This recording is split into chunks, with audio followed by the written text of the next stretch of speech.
রাকিন আফসারকে দেখে অনেকে বুঝলেন সবচেয়ে বেশি দুষ্টামি করা মানুষগুলোর লাইফই বেশি ট্র্যাজেডিময়। রাকিন আফসারের ভাইরাল পডকাস্টের ভিডিওটি এভাবে সকলকে নতুন করে ভাবাচ্ছে যে ছেলেটি এত ফানি ফানি কন্টেন্ট তৈরি করে তারও যে একটা পাস্ট ট্রমা আছে সেটা হয়তো কেউ জানতো না। যাকে নিয়ে অনেকে ট্রল করত তাকে আজ সকলে বুঝতে শুরু করেছে। রাকিন আফসারের এই উঠে আসাটা মোটেও সহজ ছিল না। একজন কন্টেন্ট ক্রিয়েটর হিসেবে নিজেকে গড়ে তুলতে অনেক কাঠখোট্টা পেরোতে হয়েছে তাকে। রাকিন ছোট থেকেই সৃজনশীল। তার ছোটবেলায় ইচ্ছে ছিল একজন অ্যাস্ট্রোনট হবেন, তবে সেই ইচ্ছে পূরণ না হলেও নিজেকে মেলে ধরেছেন তিনি। মেধাবী রাকিন ক্লাসে ভালো ফলাফল করতেন সব সময়। পাশাপাশি তিনি এক্সট্রা কারিকুলামেও পটু ছিলেন। নাচ, গান, অভিনয় কিংবা চিত্রাঙ্কনের মতো বিষয়গুলো ছোটকালে আয়ত্তে নিতে শুরু করেন। রাকিন আফসার ইংরেজি মিডিয়ামের ছাত্র।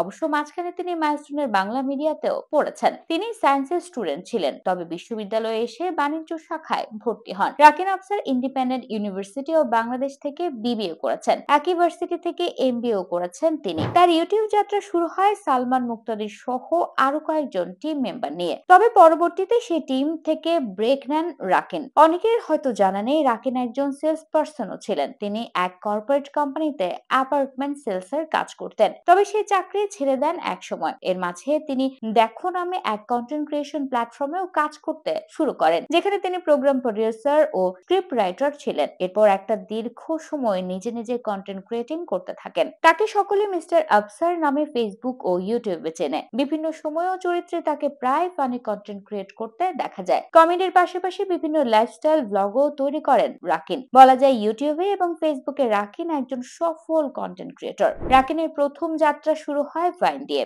এরপর আসেন ইউটিউবে, তারপর ফেসবুকে নিয়মিত হয়েছেন তিনি। কন্টেন্ট ক্রিয়েশন ছাড়াও রাকিনের আগ্রহ আছে অভিনয়ে, তবে এখনো সেভাবে অভিনয়ে দেখা যায়নি তাকে। সম্প্রতি এক পডকাস্ট ভাইরাল হয় রাকিন আফসারের, যেখানে সে তার ম্যানলি আচরণের জন্য প্রশংসিত হচ্ছেন সকলে। তার কথাবার্তা, আচার আচরণ নিয়ে অনেক ট্রল হতো আগে, তবে এই পডকাস্টের পর সকলের ভুল ভাঙে। এই পডকাস্টে রাকিন তার পাস্ট কিছু স্মৃতি প্রকাশ করেন। তার বাবা মার বিচ্ছেদ হয়েছিল যখন তার বয়স 13 কি 14 বছর। তার মা তাদের ভাই বোনদের একা মানুষ করেছেন। এরপর কিভাবে নিজেকে তৈরি করেছেন তার সবকিছুই পডকাস্টে শেয়ার করেন তিনি, যা মুহূর্তে ভাইরাল হয় সোশ্যাল মিডিয়ায়। রাকিন আফসার সাধারণত হিউমারাস ফানি কন্টেন্ট ক্রিয়েটর। তিনি তার ভিডিওতে সব সময় সামাজিক বার্তা রাখেন, তবে তার মতে শেখার প্রকৃত জায়গা পরিবার ও শিক্ষা প্রতিষ্ঠান, ইনফ্লুয়েন্সাররা নয়। রাকিনের মাঝে সহজাত ভাবে কমেডি রয়েছে। ছোট থেকেই তার টিচার এবং ফ্রেন্ডরা তাকে ভালো কমেডিয়ান হিসেবে মানত, কিন্তু কমেডি ছাড়াও নিজের মধ্যে